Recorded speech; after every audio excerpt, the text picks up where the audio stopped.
At that time Herod the Tetrarch heard the report concerning Jesus, and said to his servants, "This is John the Baptizer. He is risen from the dead. That is why these powers work in him." For Herod had laid hold of John and bound him, and put him in prison for the sake of Herodias, his brother Philip's wife. For John said to him, "It is not lawful for you to have her." When he would have put him to death, he feared the multitude, because they counted him as a prophet.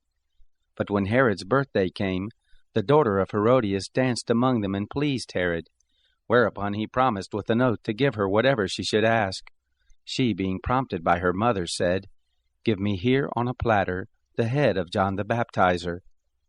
The king was grieved, but for the sake of his oaths and of those who sat at the table with him, he commanded it to be given, and he sent and beheaded John in the prison.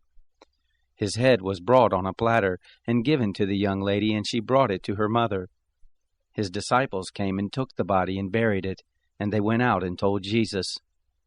Now when Jesus heard this, he withdrew from there in a boat to a deserted place apart. When the multitudes heard it, they followed him on foot from the cities. Jesus went out, and he saw a great multitude. He had compassion on them and healed their sick. When evening had come, his disciples came to him, saying, "This place is deserted, and the hour is already late. Send the multitudes away, that they may go into the villages and buy themselves food." But Jesus said to them, "They don't need to go away.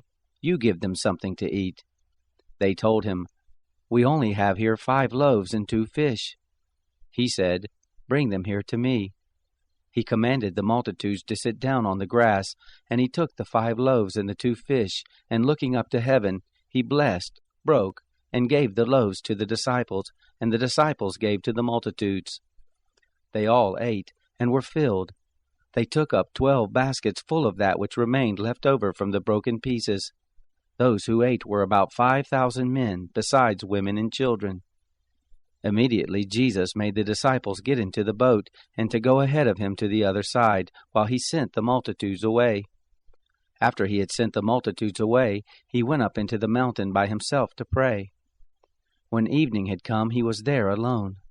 But the boat was now in the middle of the sea, distressed by the waves, for the wind was contrary.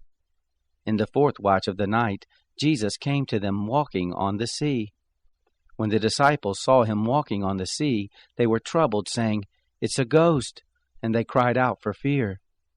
But immediately Jesus spoke to them, saying, "Cheer up, I am. Don't be afraid." Peter answered him and said, "Lord, if it is you, command me to come to you on the waters." He said, "Come." Peter stepped down from the boat and walked on the waters to come to Jesus. But when he saw that the wind was strong, he was afraid, and beginning to sink, he cried out, saying, "Lord, save me." Immediately Jesus stretched out his hand, took hold of him, and said to him, "You of little faith, why did you doubt?" When they got up into the boat, the wind ceased. Those who were in the boat came and worshipped him, saying, "You are truly the Son of God." When they had crossed over, they came to the land of Gennesaret. When the men of that place recognized him, they sent into all that surrounding region, and brought to him all who were sick, and they begged him that they might just touch the fringe of his garment. As many as touched it were made whole.